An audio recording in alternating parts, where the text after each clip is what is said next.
Okay, welcome everybody to this special meeting of the Princeton Council. It's November 3rd, 2014, and we're very pleased to be joined tonight by Princeton University President Chris Eisgruber.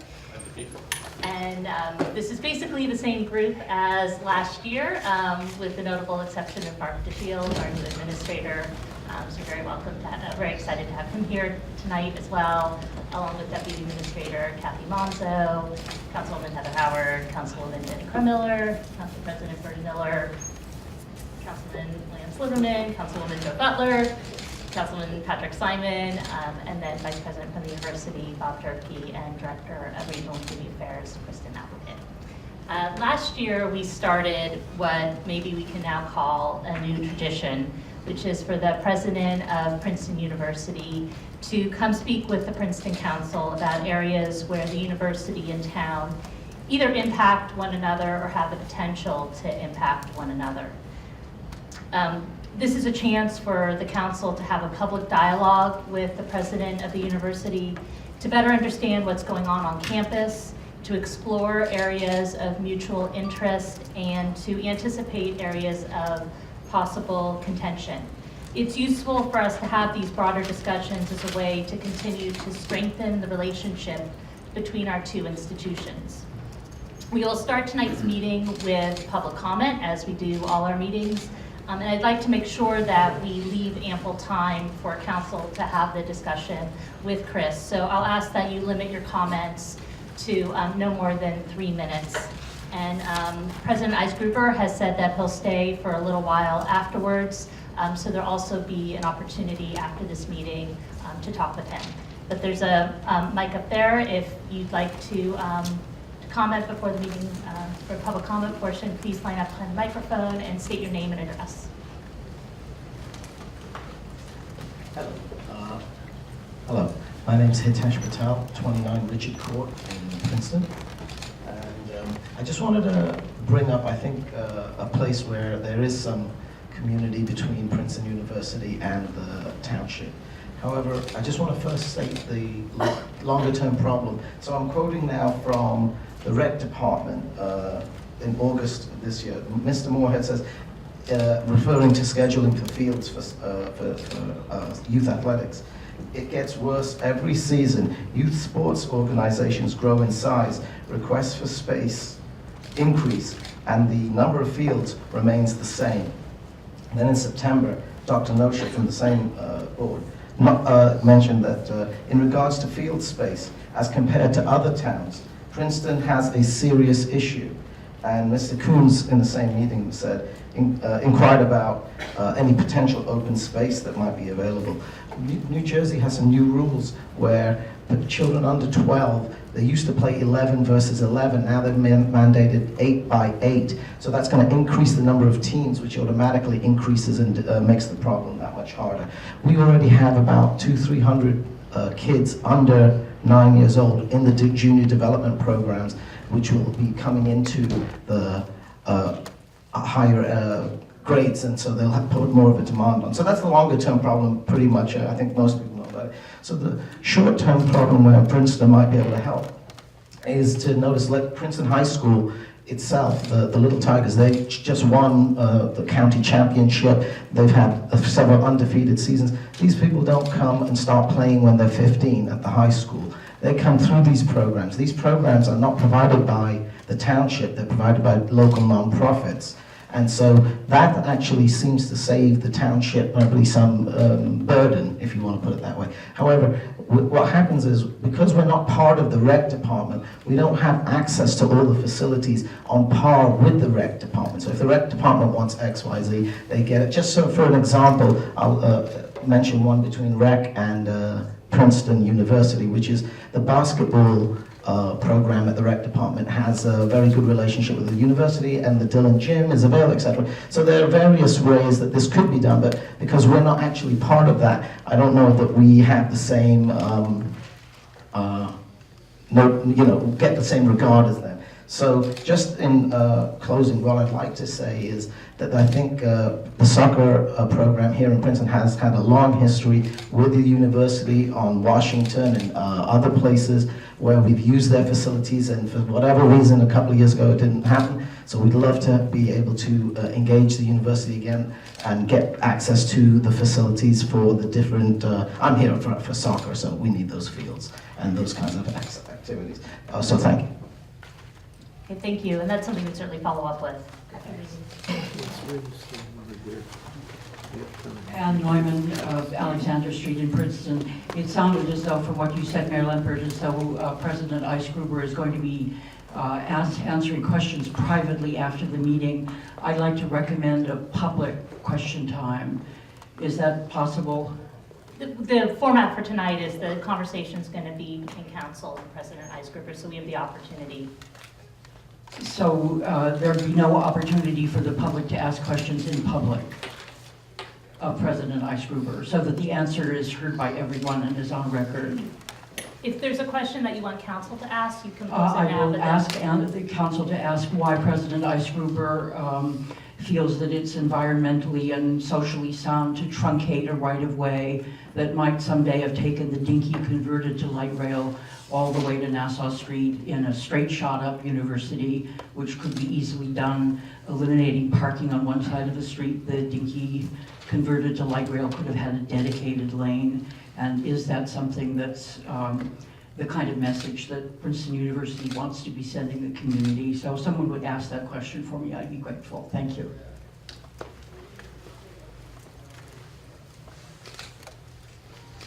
Hi, my name is Mimi Omasinski. I live at 98 Nassau Street. President Eisgruber, I wanted to thank you for a few things. First thing is Garden Theater. I don't know who is in charge of figuring out that new management group. They need to be promoted yesterday. It is a game changer for this community. My family doesn't look at entertainment on the weekends the same way because of it. So thank you very much for however that got done. The other thing is that, I don't know if many people know this, but you guys recently gave money to the elementary schools so that chefs from local restaurants could match up with elementary school kids. And they use those gardens that are next to the elementary school, and they pick out a vegetable of the month. And like last month was kale, and I think this month is mushrooms. And it sounds so stupid. They think they call it like flavor boost or something to make the kids excited. It's palate training. And so for somebody who's raising a son on top of downtown Princeton, it is exciting that this kid wants to make kale chips. And I can tell you that's not because of his southern mother. The schools are a really big deal, and I think when you guys make investments like that, that's something the town could never really justify affording. It puts us in that luxury class of education. That's the reason I moved here, and I think it's what really defines the town, so I wanted to thank you for that. As a business owner, a lot of my friends are business owners too downtown, and I've tried to make it my business to be friends with a lot of your students, and they tell me about all the times the colleges are purchasing locally to entertain the students at the residential colleges. So supposedly there's not, like 3 times a week, each one of those colleges, right, Forbes, Rocky, all those, they are purchasing locally. Olives, Hoagie Haven, all those things. So lots of times people don't see the students coming across the street. Well, it's because the street's being invited inside. And so I just wanted to thank you for that. A lot of my friends, you're a major employer, and it's a big deal.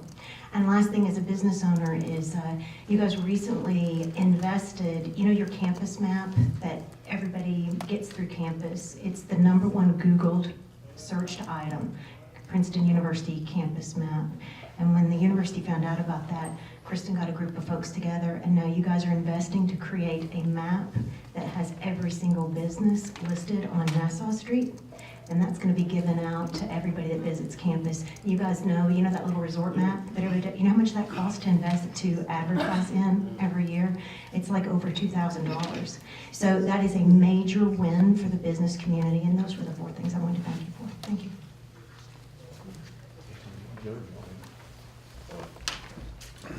Good evening, everybody. Mayor, Council, President Eisgruber. My name is John Durbin, and I live at on Mount Lucas Road here in Princeton. And I'm also the current president of the Princeton Community Democratic Organization, better known as the PCDO here in town. I applaud tonight's meeting, the second annual meeting that you're holding. I think it's a huge step in the right direction for the community writ large, and by community I mean the town and the university under one larger umbrella. I'm here tonight to challenge us to push the relationship even further and to work together to build a coherent vision for Princeton as a community. In the last several years, I think our community has taken important strides demonstrating that we can work together successfully. Strong examples include the rebuilding of the community park pool, the new multi-year pilot agreement between the university and the governing body, the governing body's increased emphasis on citizen participation in the municipal decision-making process, which I think is very fantastic, and of course, consolidation of the borough and the township into one community, one Princeton.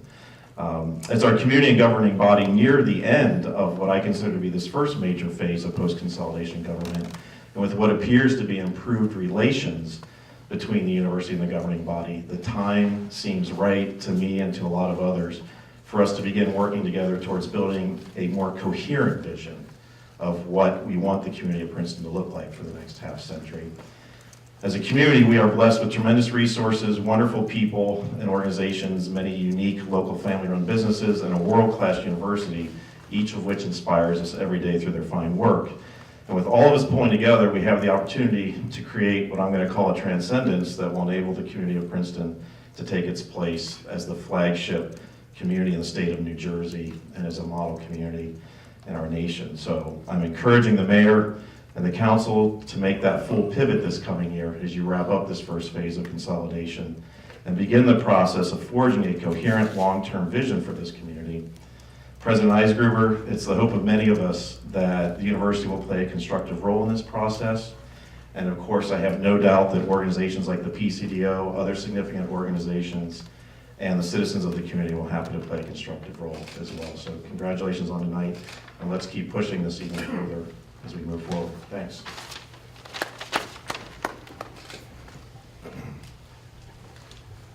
Anton Limeston, president of Princeton and Elton Road. I'm thrilled that you're here. I said that the last meeting. I will say it again. I think that over the course of the past 4 or 5 years in my work as chair of the Consolidation Commission, which is through now, I not only had a vision for Princeton, the old borough and the old township, but I had a vision for the relationship between this community and the university. And I think we've taken some steps in that direction. I think your presence here tonight is an important step in that direction. I also reflect on the wonderful hosting that the university did 2 nights ago for the Friends of the Princeton Public Library. It was a marvelous event, and the university was critical to the success of that. I could keep going with other examples, and we're all familiar with many. But we got a long way to go. This is just a beginning. I think the relationship during at least my experience with the Consolidation Commission was really fractured. And the steps that have been taken thus far, I think, are helping us to move in the right direction. And I think that applauding your efforts and the efforts of your staff, many of them who are here, is only natural, but it's insufficient. We need to keep working on it. Similar to what John said, I think it's just the beginning. I think at the same time, the community has an obligation, which I'm not sure we're stepping up to sufficiently. When I say community, I mean government, governing bodies, our citizens, our residents. We have an obligation to the university as well. And I think that obligation is being requested and required in many, many ways at this point. So I applaud you for being here again. Thank you, and don't stop.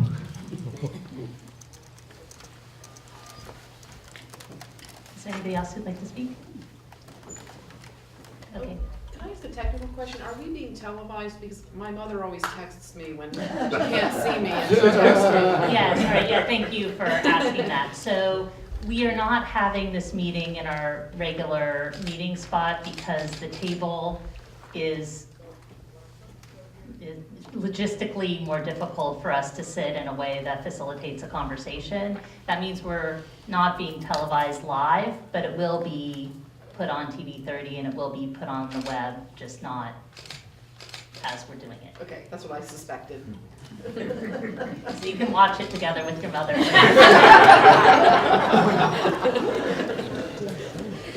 All right. Welcome. Last time you were here, we spoke about some areas of potential collaboration, including sustainability, transportation, and diversity.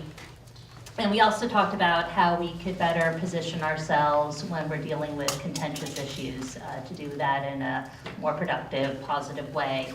Last week, there was a special visitor on campus, the Dalai Lama. And like many people in the community and on campus, I found his talk to be very moving and thought-provoking. He spoke about seeing each other's humanity, recognizing our interconnectedness, developing a sense of compassion, and considering the well-being of others. And through that, building more trusting relationships. And what he said, I think, has relevance for all of us sitting here at the table and for everybody here in this room and in both of our respective communities. We have much in common. We are human beings, as the Dalai Lama reminds us. We share a community, and it behooves us all to build trusting relationships so we can work out disagreements with compassion and mutual respect. And these meetings, I believe, are important part of that process. So I want to thank you again for being here tonight and for engaging in this conversation. And with that, I want to congratulate you on your first year of your university presidency. And one of the things you did was you got rid of grade deflation, which I think is the academic equivalent of lowering taxes, so well done.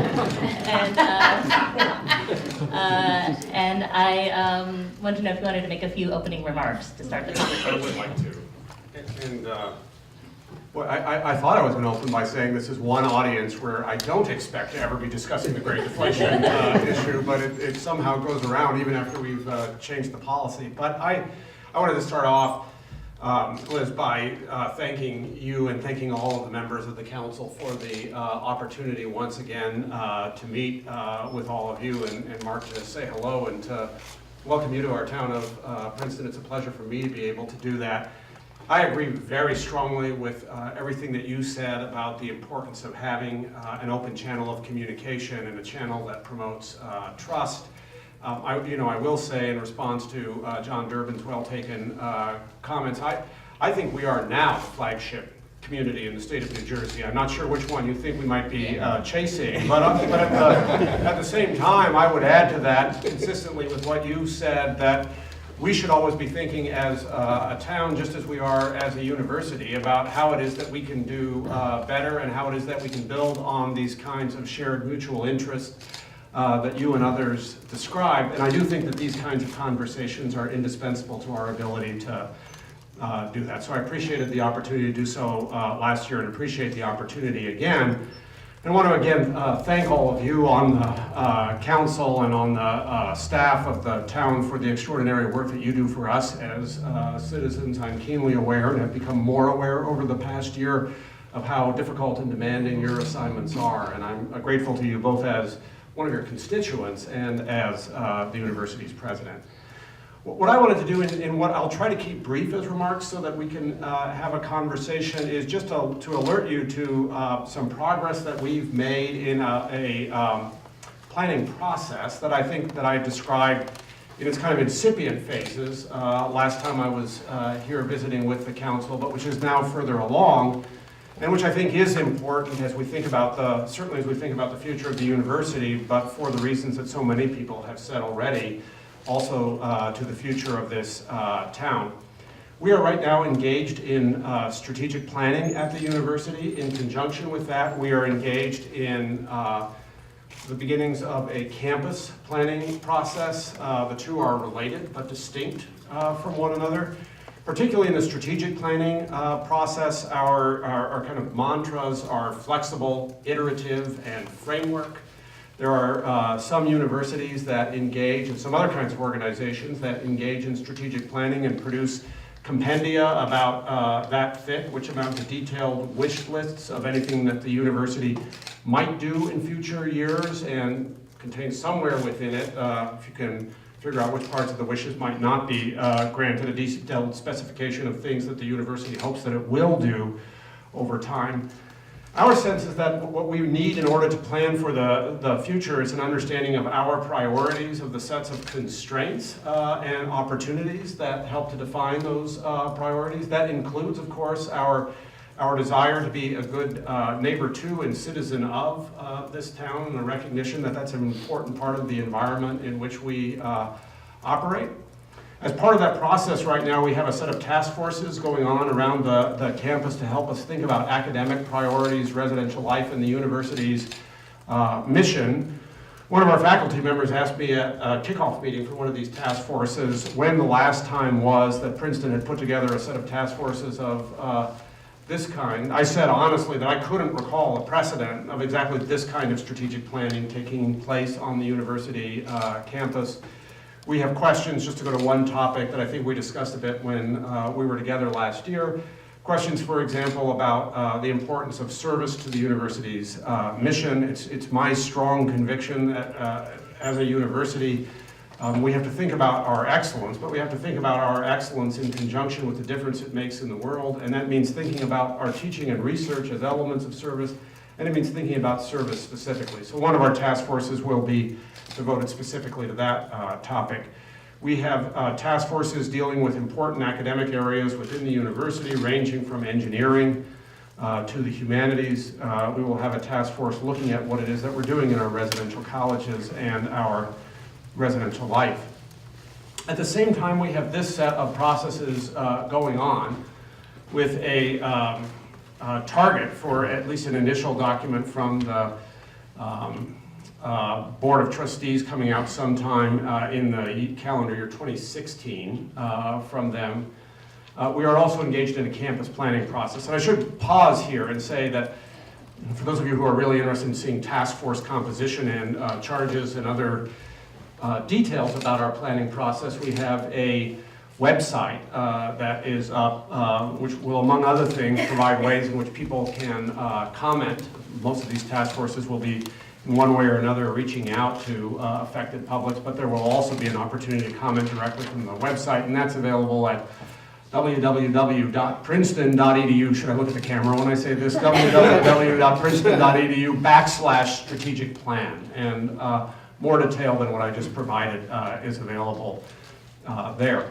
At the same time, and I think of certain interest to the town and the community more broadly, and indeed the surrounding communities, we're engaged right now in a campus planning process, which also is designed to provide a flexible framework to help us understand what it would mean to undertake some of the ventures that might be contemplated by these task forces or might be contemplated at a future time. And we've specifically asked this campus planning firm to look out not only at a 10-year window, which is the window that we used for the last plan, which is now, not coincidentally, about close to 10 years old, a little bit younger than that, but by the time this one comes out, it will be 10 years old. But to look both at a 10-year window and at a 30-year window, recognizing that as one makes decisions for the medium term, you're also affecting long-term options, and that in order to be planning in a way that's defensible, we need to be thinking about that longer term window too. We've recognized and discussed with the planning firm very explicitly the importance of our relationships with I would say the surrounding towns and the surrounding communities, but of course especially this town as we engage in that planning process.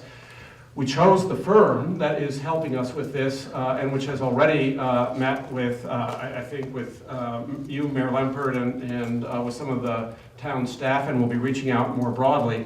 We chose the firm called Urban Strategies because one of the things that they are known for and that they were clearly good at when we questioned them was their ability to listen, and they show a real enthusiasm and I would say zeal for dealing with situations where there are lots of different constituencies with an interest in the way things unfold, and where there's something to be learned by engaging in exactly the way that I think that this particular meeting and our, what is I now hope, our regular set of communications exemplifies. So I wanted to make sure that everybody was aware that that process was underway, and to underscore my commitment and my intention to make sure that that is a process where we are gathering opinions widely, early, and often. So let me stop there, and I'm happy to take questions. Okay.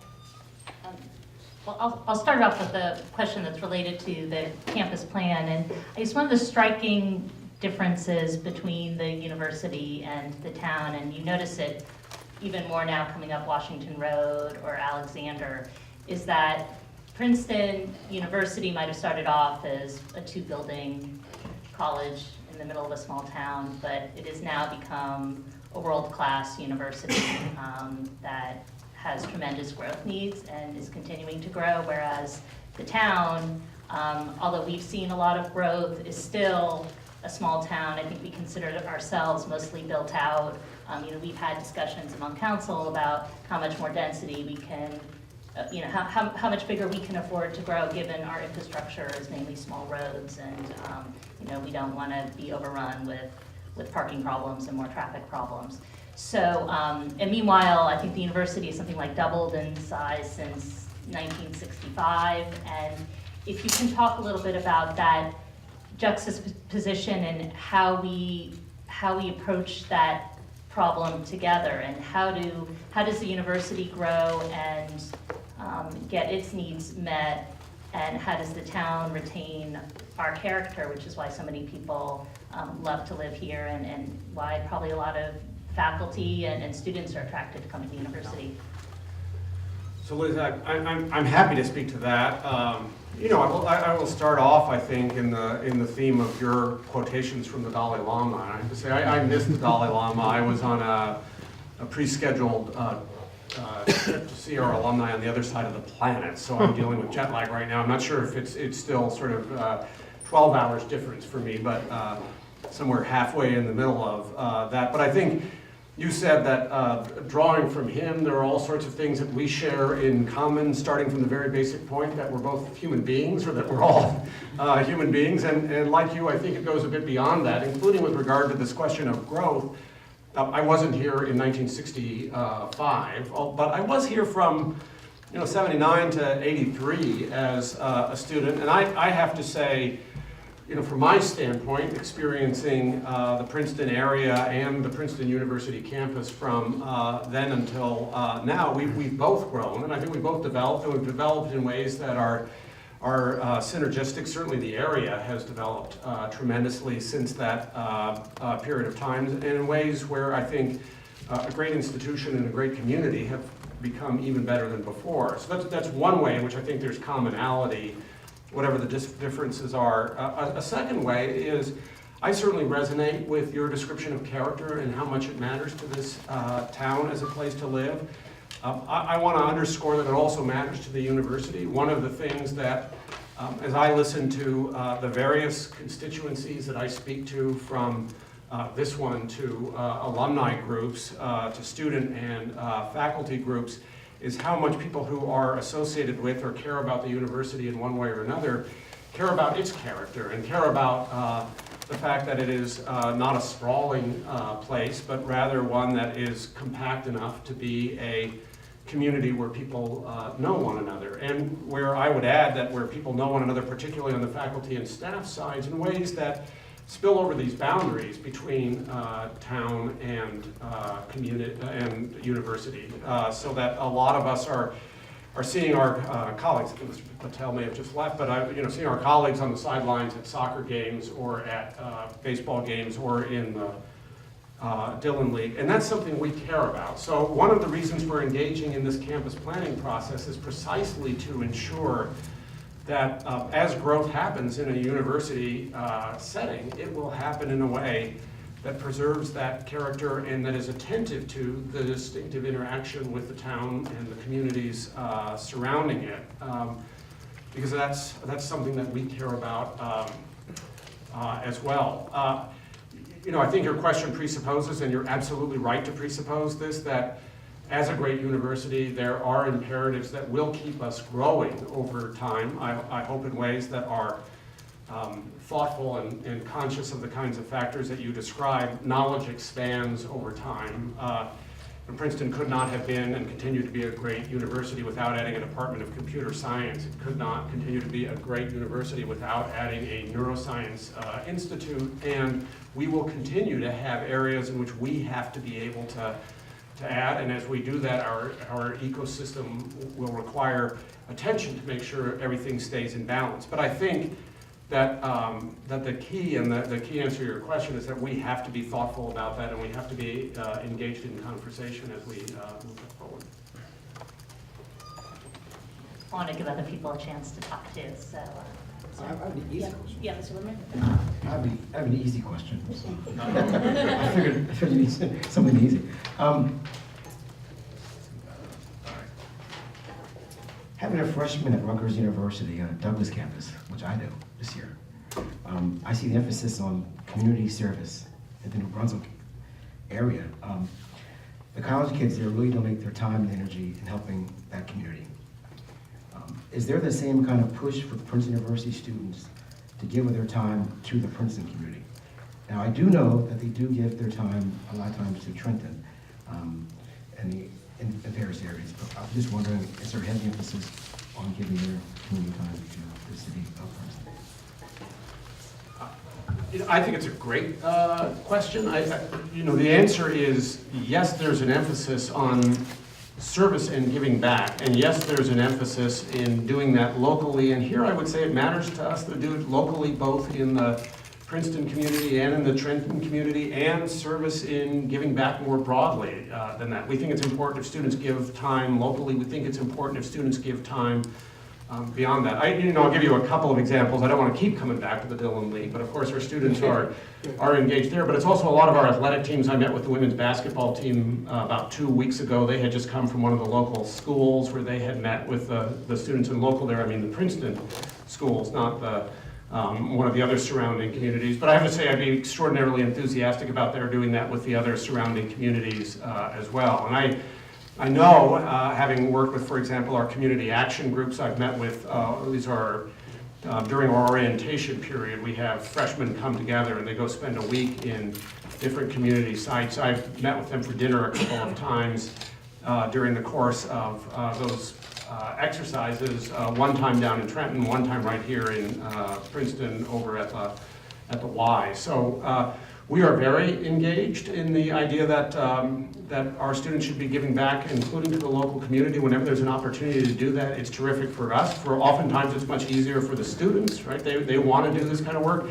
But I will say one of the reasons I think it's an excellent question is I would love to see us doing more of that. So student volunteerism levels right now, that is the level of volunteering, is higher than it was when I was an undergraduate here, now too long ago, I would say. But these students are very engaged. On the other hand, I think, as I said during my remarks, anything that we can do to emphasize the element of service in a Princeton education is a desirable thing for us to be able to do. It both is an important thing in terms of connecting our students to the community immediately in the work that they do, but I also think it lays a foundation for them to understand and think about how it is that they're going to give back over the course of their lifetimes. Because not for all of them will that mean, you know, what you are doing around this table or the kinds of service that we typically think about in connection with service. But my consistent message to the undergraduates is they should be thinking now, given the blessings that they've had that have gotten them to a place like Princeton and allowed them that kind of education, to think about, all right,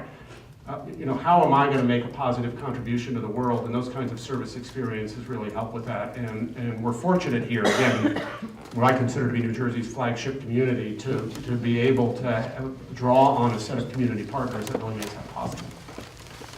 Thank you. Chris, one of the attractions of Princeton to faculty and students is its proximity to New York City by public transportation on the Northeast Corridor rail line. In effect, the less time spent in a seat on the train, the closer Princeton seems to be to New York City.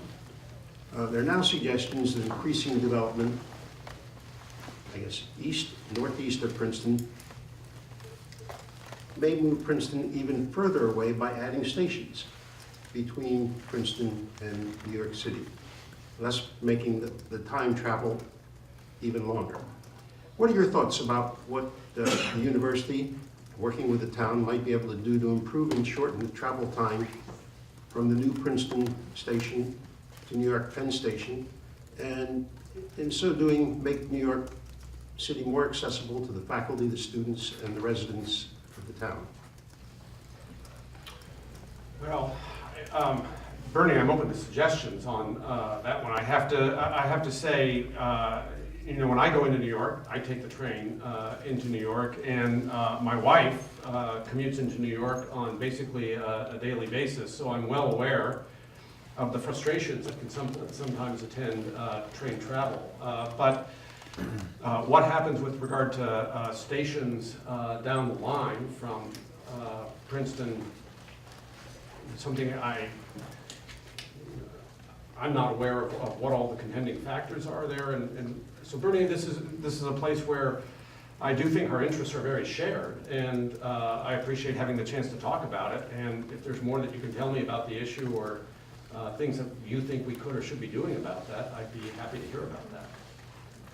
Well, I think one of the things, and this might fit into your 30-year bucket as far as planning is concerned, is to look at how we might work with the transit agencies to provide more nonstop or semi-nonstop trains between Princeton Junction and Princeton, and how we might improve the use of the dinky itself to get people to the junction in a more efficient way. So I think this is something we can't work on in a vacuum, because New Jersey Transit is a statewide agency, but I think that is something that is important to both the university and the town, because I go back and forth quite a bit on the train as well, and it would bother me to find that I'm even further away from New York City than I am today. So I think it's something that we ought to take a look at together and see what can be done. I'm certainly amenable and open to that, Bernie, and it would bother me too. I've got looking at my schedule for the rest of the month and the trips that I have into New York, the idea that we'll be adding time onto those.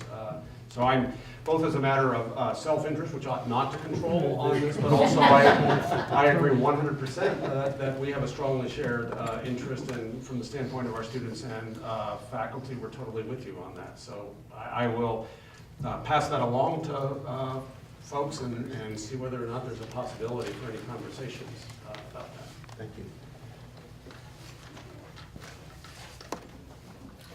Okay. A few years ago, when I first joined Borough Council, I met with some students from the student government about having a student liaison on the council. I mean, as part of the council, maybe, you know, we didn't have it fully fleshed out, but I think since the students are our constituents, I think it would be a great idea to somehow have a student involved in our council, maybe not in a formal role, but maybe in a formal role. Would you support something like that? It kind of fizzled out, but what these students had talked about, and they're probably all graduated by now, having an elected position, having one of their elected positions also include attending council meetings, but I feel like they would never do that if they didn't get some kind of credit. But I would really enjoy that, and I think it would be useful in fleshing out our relationship. Jenny, at least if I understand the proposal correctly, I think it's really a matter for you and our student government, right? We grant that student government, and even if we didn't grant it to them, they would take it. Independence in asserting and defending their own interests and deciding what it is that they want to do. And I will say, consistently with what I said to Lance earlier on this, that actually the students will do quite a lot without credit and are very much looking for ways to get engaged. Now, at least my understanding is for those who choose to register here in New Jersey, they are constituents of yours and voters and people eligible to run for the council, just as our faculty members. And I think whether or not a special liaison relationship is necessary in some ways that the council recognizes, or whether or not the students, like others, are free if they designate somebody and take that kind of interest in local government to send someone here to the meetings and perhaps to reach out to people individually is, as I said, up to you and the student government. But it would be great if they were to take more of an interest, I think, and engage in that conversation. And obviously, if you were willing to welcome them with conversations, whether they were informal or not, I think that'd be to, again, our mutual benefit. You want us to use the mics down here? I'll just jump in, Jenny. I think that's a great idea, and I'd support it. We've actually had a student, you may not know this, a student attending the Board of Health meetings. Oh. And it's been terrific, as we know, since, well, as we really know now about public health, knows no boundaries. And certainly health does not know Nassau Street as a boundary. During the meningitis outbreak, it was terrific to have a student be able to come and comment about what was happening on campus and to be able to report on the vaccine campaign, and that was terrific. So I think we could make more of that and think about how to do that. It's a great idea. I'd like to pivot and talk about public safety a little bit, which has been an issue that has been both contentious and an area of cooperation. So it's probably a good area for us to talk about since it's been both. And we have another year under our belts with the the memorandum of operating procedures, which seems to be, from our perspective, going well. If you ask our police department, it allows more efficient allocation of resources, which allows us to focus on priority areas like community policing, and then also allows better responses to things like when the Dalai Lama comes or there's a bomb threat on campus. So seems to be going well, but I would hope we could continually revisit that and think about how that's going. Would like to hear your perspective, and also an area that maybe has not been as positive, but that I hope we can work together on is how do we make sure the campus is as safe as possible for all students. There's been a national conversation about sexual assault, and I know the university has refined some of the procedures just in the past year on that. So, where does that stand, and how would you fit that into the collaborative efforts we're making between the police department and public safety? Yeah. Well, these are very important issues, obviously. Heather, my impression is, as yours is, that the memorandum of operating procedures has been very successful in improving cooperation around what is a very important topic. And I actually think of it as a great example of circumstances where communication is just essential, and if there are issues that are arising, we have to be talking to one another. But certainly from the standpoint of the university as well, we've made, we feel that jointly and very much as a result of what it is that the town has been able to do, bringing this forward and work on both sides, that we've made great strides on that. So that I hope, and I agree with you about this, that this is an especially important area and that we can continue to tend to that, because these things require active maintenance, so to speak, to make sure they are going forward. As you correctly say, sexual assault right now and the safety of students is a topic on the agenda of every university in the country. As has been reported in all of the papers, we are one of many schools that has been under investigation by the Office for Civil Rights of the Department of Education as a result of complaints that were submitted about the character of our procedures.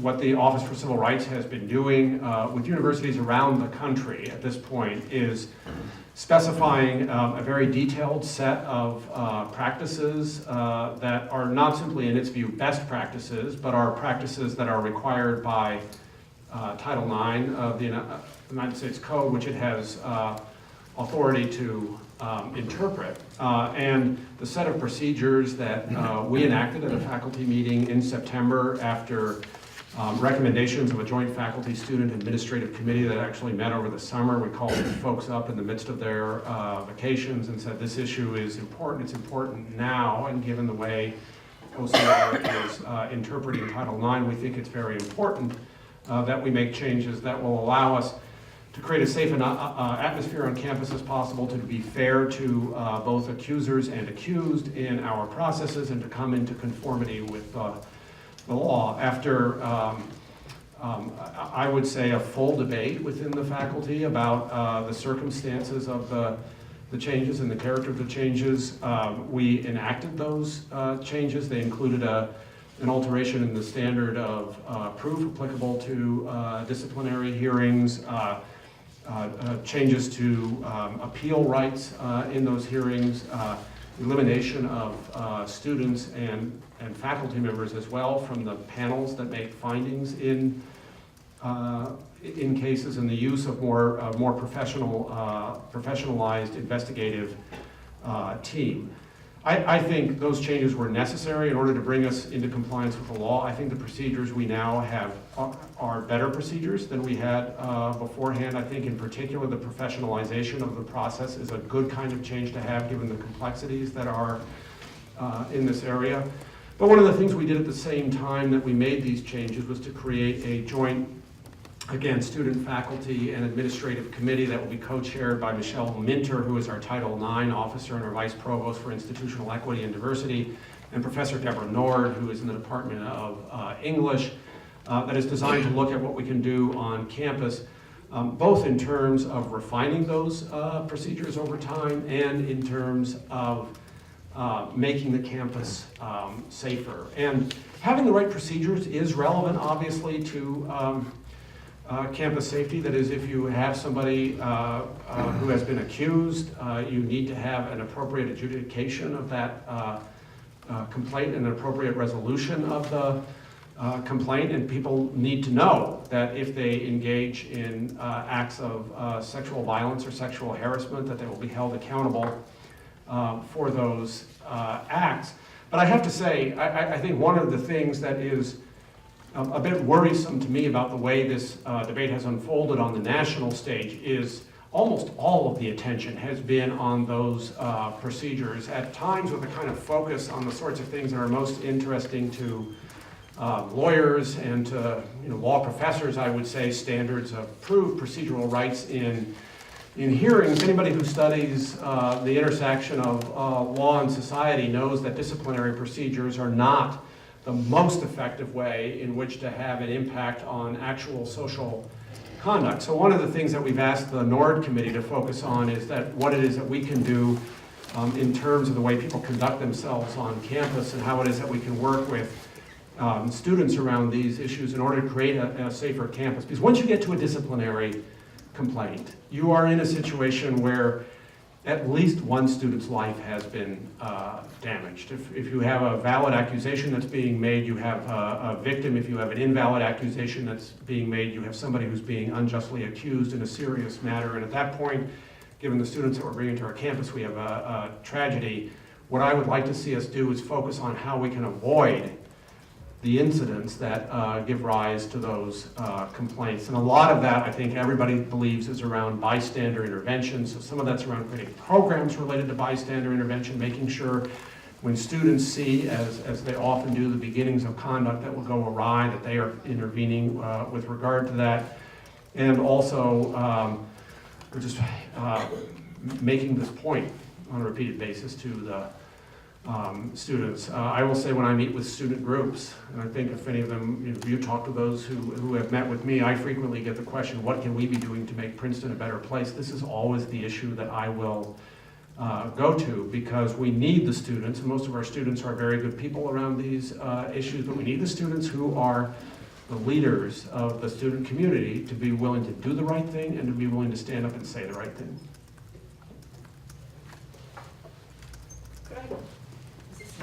Could I ask a follow-up question to that? Was one of the changes you made that the accused also now has the right to legal representation in those disciplinary hearings? Can they bring a lawyer with them? Is that one of the In changes? the hearings, the answer to that is yes. That is the, and in fact, I believe that change is specifically required by the Violence Against Women Act, rather than by Title IX. But the official change that we made is that both parties are entitled to advisors, and they're entitled to advisors in the process, and the advisor can be the person of their choice, need not be, for example, a member of the Princeton University community. In effect, what that means is that they could choose lawyers.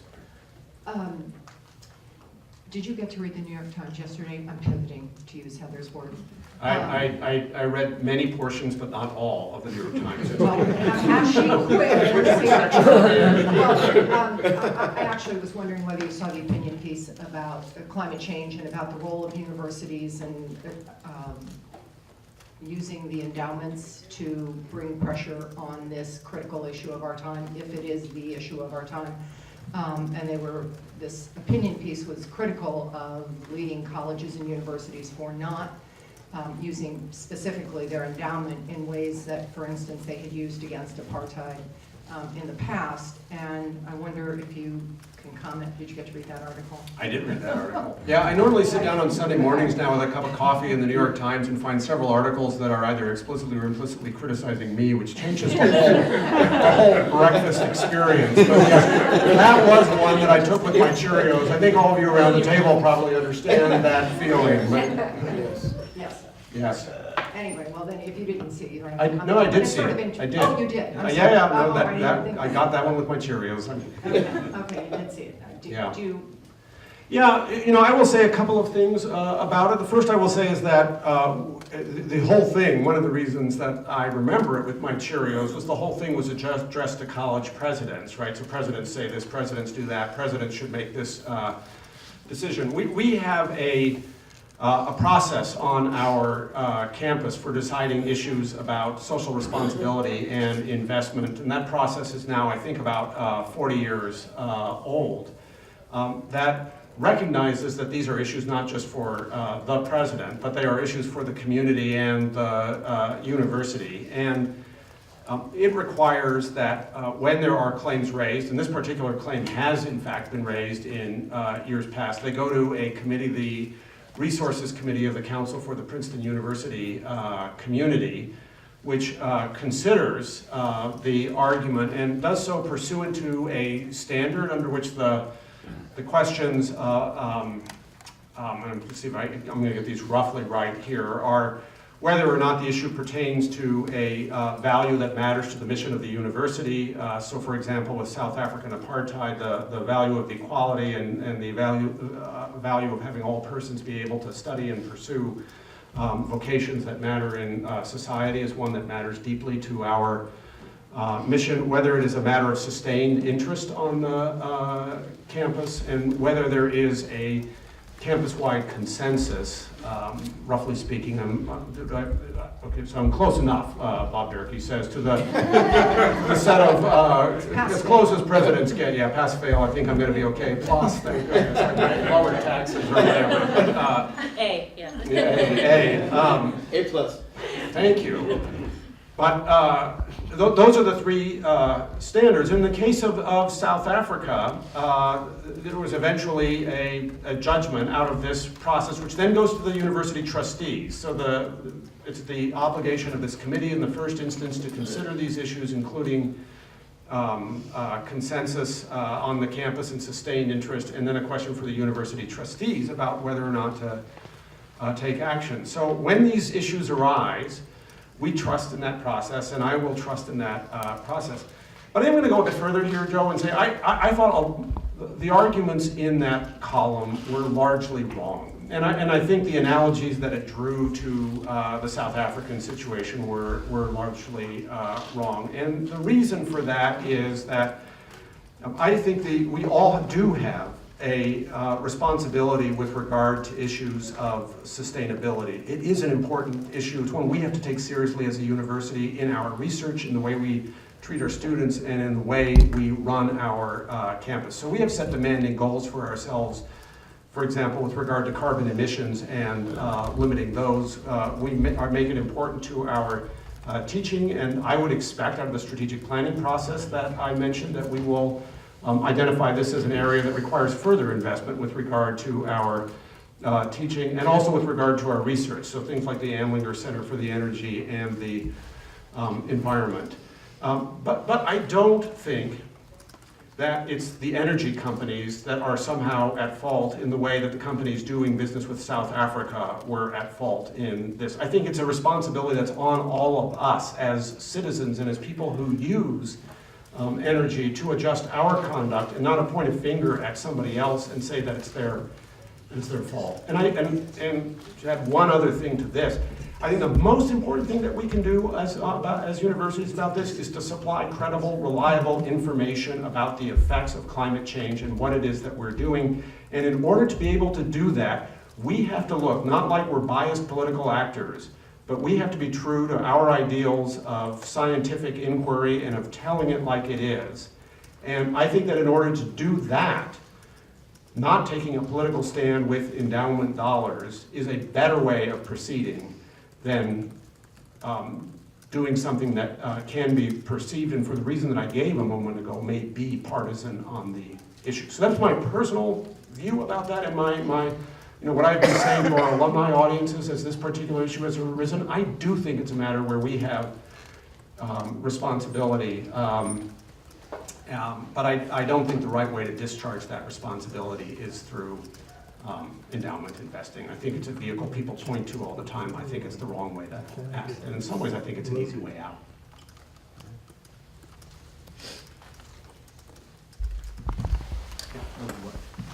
All right, well, one advantage of going last is I know what hasn't been asked yet. So let me try to build on Mr. Durbin's comments about building a coherent vision between the university and municipality, and Mr. Lonson's comments about the community fulfilling its obligation to the university as well as the other way around. And also just thinking about the planning process. I want to just ask a couple of questions. So one is, in the planning that's been done in the process so far, are there any sort of early outcomes that you've seen in terms of where you can tell there's going to be stress with the community in one area or another that you're able to share at this point? The second question along the same lines is where in the planning process and in terms of what you've worked through so far, where can you anticipate that the municipality is going to have to provide X or help with Y, and it may be a bigger lift than we might be anticipating otherwise? If you can see that and sort of help us prepare for our obligation in terms of being the host community. And then the third question, tying this together a little bit, is just in terms of the planning process,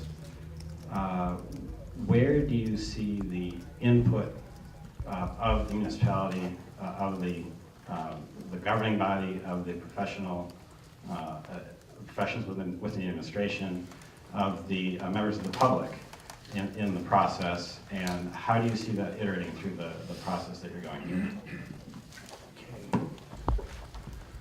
So Patrick, it's a very good question, and let me start as you did with this question about anticipated stresses.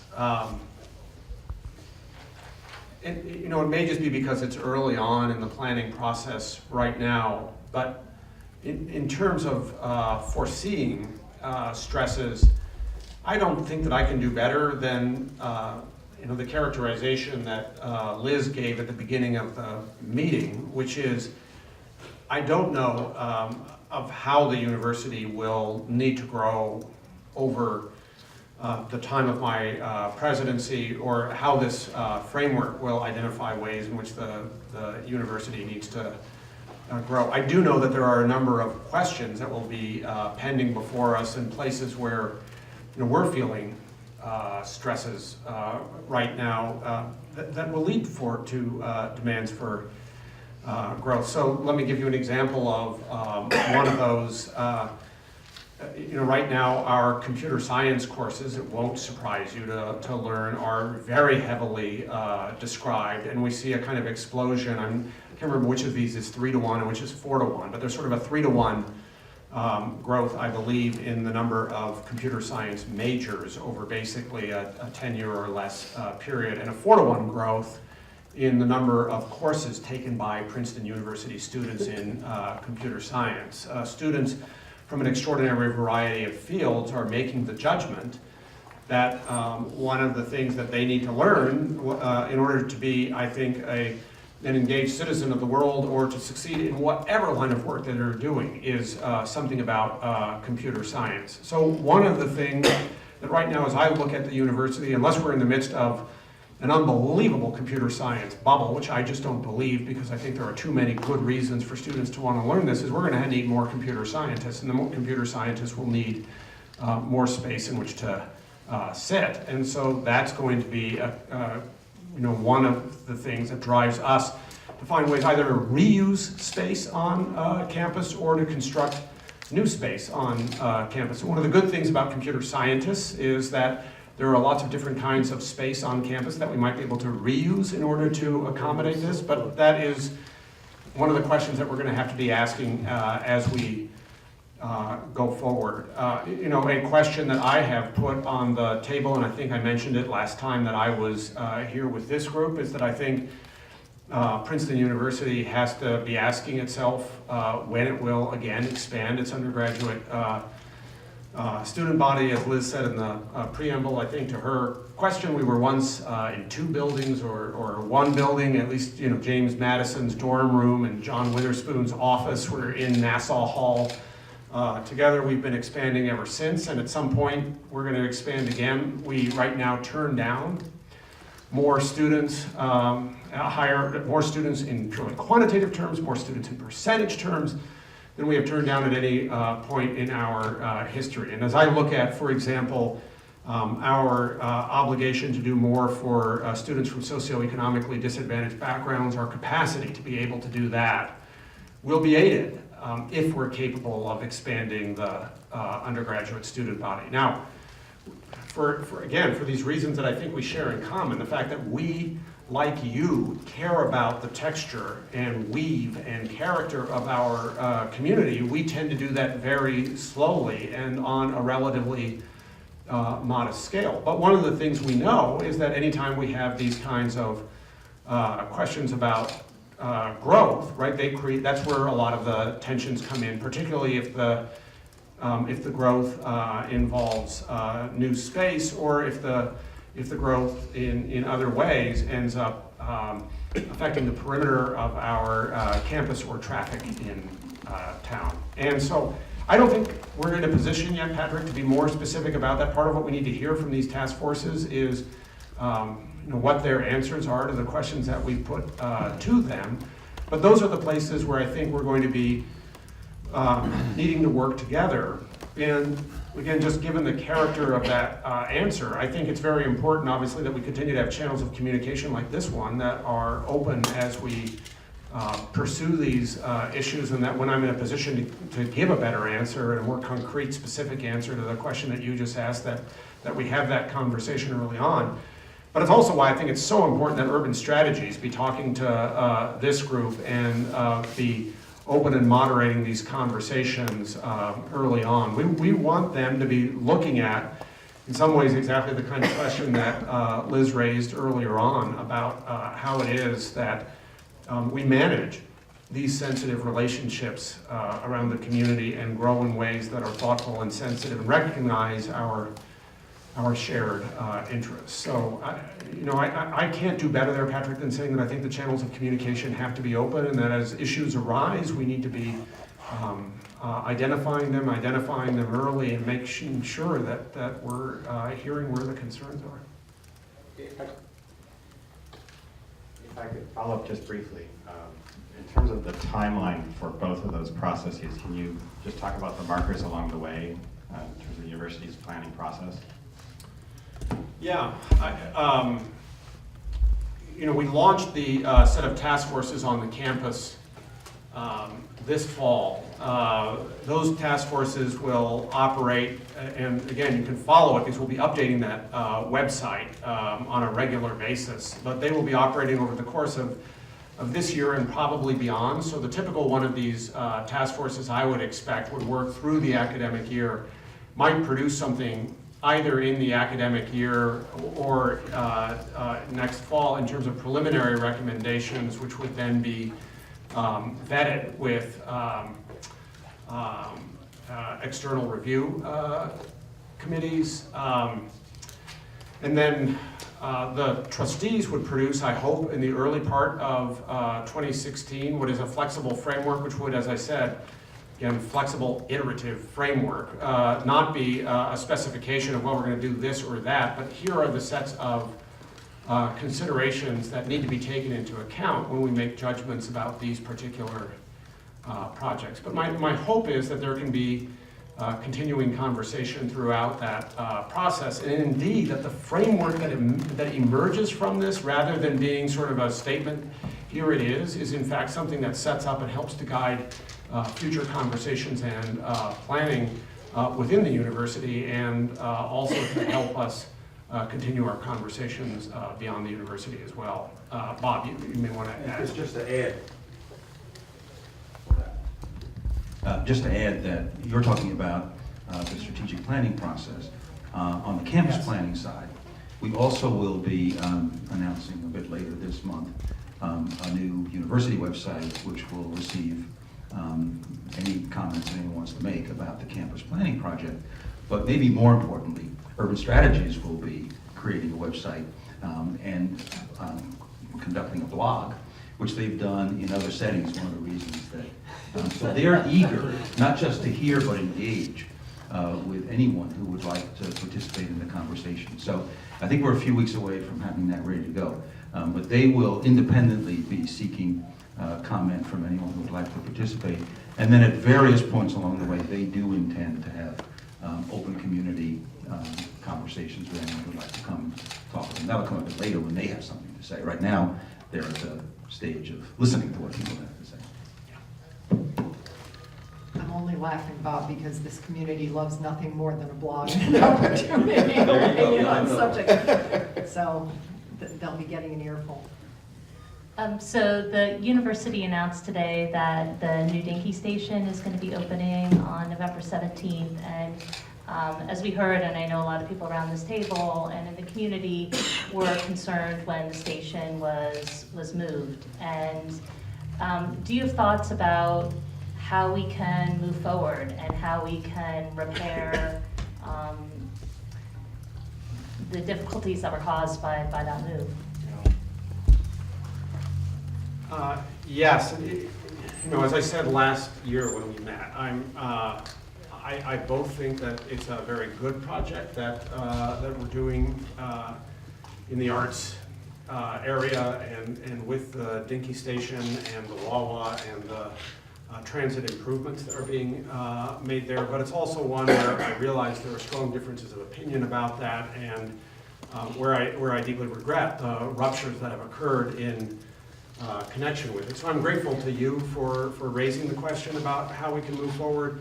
I think one important piece of that, listen, I'm going to go back again one more time to your Dalai Lama statement. He's a wise man. He's a wise man, and it is recognizing that there are enormous numbers of things where we do share a common interest, including, as Bernie's question illustrates, with regard to the Dinky. So there are two pieces to this. One is continued communication around all of our issues, and I hope a process that will identify interests, concerns, worries, points of sensitivity in advance, and allow us both to act on our interest in avoiding these kinds of ruptures going forward. And it's one reason why, again, I hope you like them. I do really think they have skills in this area, why we selected Urban Strategies, and why they are excited about the possibility of a community that is going to engage with this blog, and where they are communicating in a different way than urban campus planners sometimes do. The second is, I think, I hope to, we are committed to doing everything we can to make the Dinky project itself go as well as possible. As I said to Bernie, it's the way that I travel in and out of New York. It's my preference to be able to walk to that station from where I am. I think that there are going to be advantages to the new configuration for those of us who travel to the Dinky station on foot. I think, again, having been down there and taken a look at the station and the Wawa and where they're configured, they're closer together. So if you're like me and you cut it short at the end, you're more likely to be able to get your cup of coffee before you head out to the junction. There are going to be different kinds of paths of access that, depending where you're coming from, will make that distance even shorter. And I will speak to your question a bit about sustainability. I do think it's important to be focused on sustainability issues, as I said in answer to Joe's question. One of the reasons why I think this is a good plan, given what is practical and feasible, is that the new station drive will actually cut down briefly on the length of automobile commute for a number of people who are coming into that station, and the number of people whom that will affect will have significant sustainability benefits. So I know, and I can tell from you shaking your head, many of us are going to continue to disagree about this particular project. I do think we need to move on from the project. I think it's going to be a project that many people, including many of us who care deeply about that form of transportation, will find valuable. And I hope, as the project as a whole unfolds, and the announcement today does talk about other aspects of it, that again, at least for me as a citizen of the town, as well as the president of the university, are exciting, such as having restaurants that will make it possible to have a meal across the street from Carter and then walk to the theater. There are going to be things there that make this an even better place to live than it is now. Can I follow up with Yeah. that question, just a more specific question? Do you believe that the change in location of the Dinky is an improvement in terms of mass transportation? I mean, you just said a lot of good things about it. Yes. But, I mean, it's some people's opinion that it's farther away and it's a little more inconvenient, just a small distance, but nevertheless, there is a marginal effect. And I just want to know, I just want to ask you point blank, do you feel that it was an improvement? Yeah. Jenny, I'm going to answer this question the way you asked it to me, which is it my opinion, Yes. right? But I want to say before doing your that, honest because, opinion. right, I mean, my honest opinion yes. personally, but I'm speaking here recognizing and understanding that there are people who can disagree with my opinion. And I can understand that respect too. I just want to know, I mean, because I think it can be spun, one way, and I personally feel like the research that I've looked at, and the marginal effects of distance versus, the Wawa and other things, it's pretty clear that moving it away is going to have an effect based on research, objective research about walkability and transit use. But I want to know if you disagree with that, not if you disagree with that. I do disagree with that, You Jenny. do? I Okay. do disagree with that. I recognize that it's a hotly contested issue. And but I know that it's water under the bridge, but Yeah. I just want to know if you disagreed with it. From my standpoint, as a Dinky user and somebody who will walk to the Dinky Well, and as to an my office. academic, looking at actual effects of, the actual research on walkability, et cetera. There's walkscore.com, and there's actual research about walking and its effect and distance, et cetera. And are you saying that those things, that you don't agree that those factors are going to affect the ridership?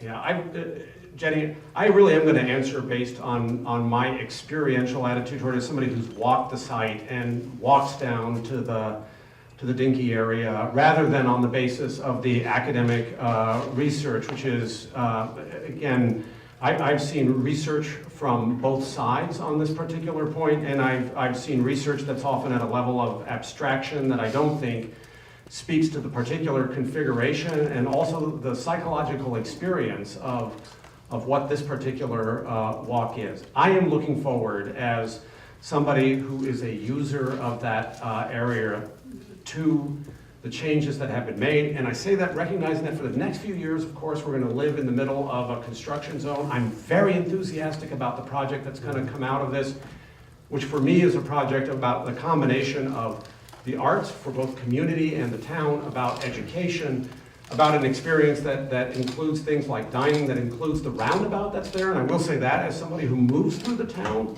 my view about that is that that's an unambiguous improvement. And I It is think mine too, Yeah. but it didn't require moving the thing.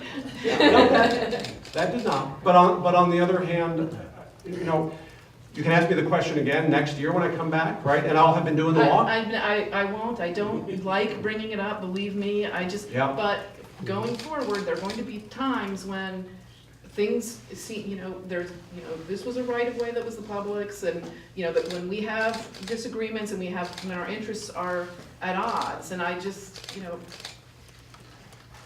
asking the question of your opinion about that, partly for that reason, because moving forward, we are going to be making decisions about what's the right thing and what's the public good, and I just wanted to know, now I do know, you disagreed with that you personally think that moving the Dinky away is better for mass transportation. I think it's as good or better, Jenny. And I personally, I'm just, again, giving you my reaction. And that you've seen research that showed otherwise. I want to know what that is, but that's what, okay. Well, you've cited I've never seen any recently. research that said that moving it away and making a Wawa would possibly help ridership.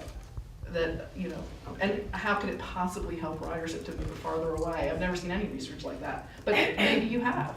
Well, Jenny, I'm tempted to get into the questions of why that could be the case. What I would like to say instead is, I think there's a project here that, in its overall effect on the community and the university, will be a very good thing, and that preserves, for those of us who care deeply about the Dinky, as I do, an important walkable option. So I really do. I don't mind discussing it again next year, because next year I can come back, and I'm going to be honest with you next year, right when I come back, which is at which point, you talk about talking the talk and you talk about walking the walk, right? So if I tell you, Jenny, you're right, I've now been walking the walk down to the Dinky, and it suddenly feels a whole lot different to me than it did before, I'm gonna confess error at that point and say, look, things made things marginally worse, and we're gonna be able to look over time, once we get out of a construction site, at what it is we're dealing with. But I think more than that, I actually think the question you raise is, for me, an important question, but not ultimately a question about how we look at research. It is a question, as you said, about recognizing where there are sensitive issues and recognizing those issues ahead of time. And for me, I don't think you're going to get those out of, what did you say, WalkDot? Well, there's a walkscore.com is a walkscore.com. It has an algorithm that is very interesting, and that's the algorithm predicts that ridership will go down. So I feel like I'm going to get this out of talking to you, whether or not it's a conversation about walkscore.com, rather than through a set of academic studies on one side or another, right? So I agree. We as a university needed to recognize better than we did all of the sensitivities that were at issue in this project. And I really hope that as we move forward, the next time, if there's a next time coming along with an issue like this one, that we are cognizant of it in advance, and that we have a process going into it where everybody feels at the end of the day that we've had the right kinds of conversations and transparent talk about it. I just want to change this. Oh, go ahead, Bernie. I was going Want to go back to just great gonna- inflation? just No, gonna- no. I was going to continue in the same vein, and just maybe to put a little different spin on what Jenny said. I don't think walkscore.com by itself predicts the Dinky ridership over that. I think walkscore.com predicts that people are less likely to walk to something if it's further away, and it quantifies that. Right. But I'm happy to hear that the new Dinky station is going to be open on the 17th of November. Overjoyed to hear it's going to be open on the 17th of November. And if you go back to the MOU that the university and the then two municipalities signed in recognition of the fact that the Dinky was going to be moved and what we might do together in the transportation area, one of the things we said we would try and do would be to improve the utilization of the Dinky. And I think with the opening of the station, here's our opportunity to do that. We can work together to try and encourage people to use the new facility and to make use of the Dinky And I think that is something that we agreed to do in the MOU, and now's the time to get on it. Well, I think we've had a really great, productive conversation again, so I want to thank you for coming. It doesn't always have to be kumbaya. Let's hold hands. Is that what the Dalai Lama said? But no, I'm grateful that you see the value and importance of coming here and talking with us and hashing out some of the differences. I think it's really the only way we can move forward productively and to have the relationship that I think all of us hope that we're going to have. So thank you. And I appreciate that. I completely agree and appreciate the opportunity for candid conversation, so thank you. Okay, thank you. Thank you. Thanks.